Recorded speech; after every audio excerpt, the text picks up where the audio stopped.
All right, welcome back. If you've been following along, you'll know that I have put up these plastic sheeting walls here so that I can do some sandblasting and some painting in that little area there.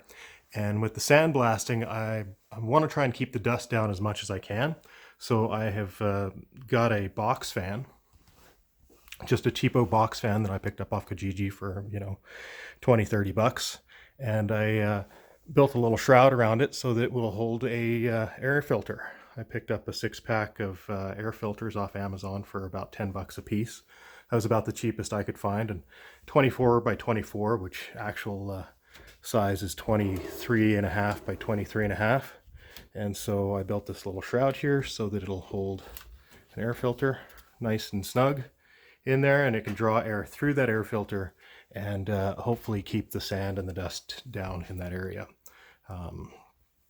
I used some 1x2 and some OSB, which I had left over from doing the ceiling pieces. Just cut that and put it in there. I wasn't sure what I was doing, so I didn't bother videotaping it. However, it got me inspired to think further into the future and pick up a drum fan. This is a big drum fan that I picked up off Facebook Marketplace pretty cheaply, and I plan on doing the same thing to it, building a shroud around it, and using that for painting. And what I plan on doing with that is putting it in the rafters here. Come in here, and I'm going to put it right up in the corner there, facing down.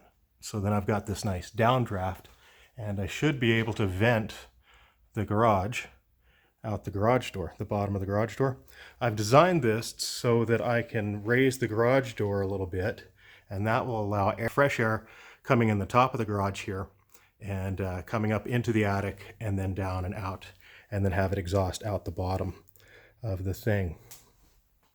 Today I'll be building that shroud. Oh, here's a quick tip for you. See these fun little sawhorse workbenches? Don't try and stand on them, because they'll break. Even if you just got to get up a couple inches and you put your knee on it and about 200 pounds of weight, yeah, she's going to crack and you're going to crack your head. Luckily, it was just my knee and I wasn't doing anything specific, so just trying to put the cardboard up there, staple it into place. And I wrecked my little bench, so I got to fix that. Okay, the first thing that I did was I took the little trolley off of it and flipped her over here. I was trying to figure out exactly what I wanted to do, but I think I'm just gonna go with the simplest thing, and that's just to build a wooden frame here. Start with some 1x2s, make it just a little bit larger than the filter, and then cover that with the plywood, just like I did this one here. So first step, make a wooden frame. All right, so I made my box here, but you'll notice that there's a gap between the corners of the box and the roundness of the fan. So I'll need to cut out some filler pieces. So I've made a little template here out of wood, or out of paper, that I will transfer onto wood and cut it out and put that in there. Other than that, it fits pretty good, and the filter should just set right down on top of the 1x2. All right, I got my corner pieces cut out, and as I go around here, the screws holding the screen on the fan are kind of intruding a little bit, so I want to notch that out a little bit. These over here fit just fine, nice and tight. It doesn't have to be perfect, but I like to make it at least a little bit better. Again, this side as well. I also notched out the framework right there just a little bit so that those screws would fit down in there, and then I get a pretty decent seal around here. Like I said, it doesn't have to be perfect. Okay, here it is, kind of finished up. Got the corners stuck in there, and filter. Let's see if it fits. Moment of truth. Oh, like a glove. Look at that guy. Oh yeah. Now I'm going to see if I can't stick it up at the attic. Yeah. Well, she fits up in the rafters pretty good, up in the attic there.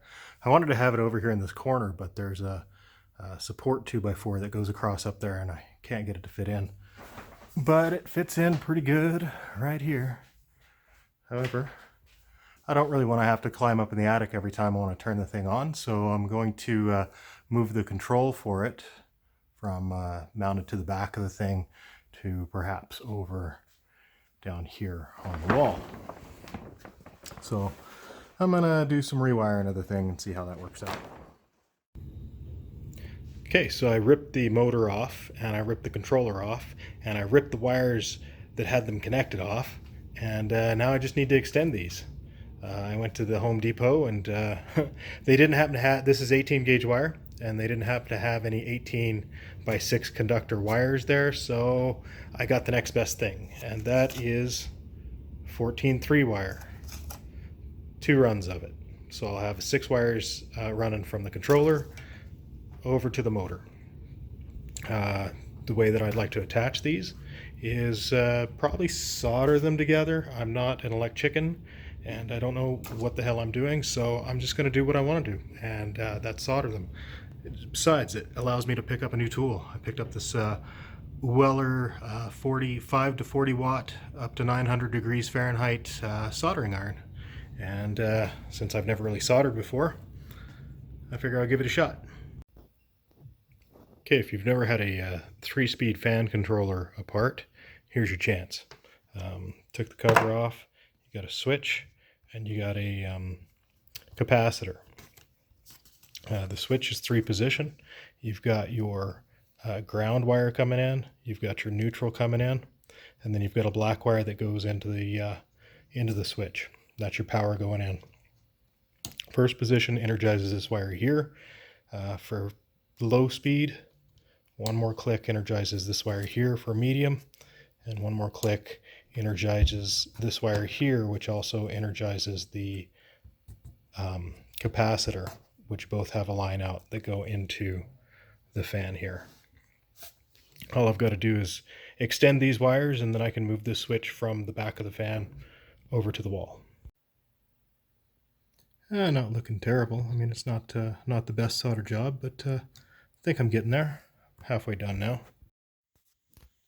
All right, I've got all my connections soldered and electrical taped, and moment of truth. Let's see if she chooches. Oh, oh, oh yeah! Like a glove. Okay, I got the controller mounted on the wall over here. Wires run up to the ceiling and across and over to the downdraft fan. Look at that. Isn't that cool? And as I said, air will come in the top of the garage door there and flow up into the attic, down through the downdraft fan to the floor area, and then down and out. Over here I made just a little stay for the garage door so that I can prop it open and have a small space to vent everything out of, and that's in 2 pieces. I can put the vent in the middle or on that side, or leave it over here. I'm going to use it over here for the time being. Let's see if she works. Ooh. There we go. There's high speed.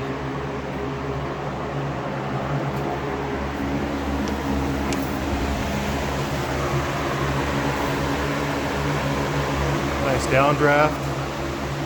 The walls are pushing out a little bit, so that's good. We've got good positive pressure in here. Let's see if this stuff will blow out.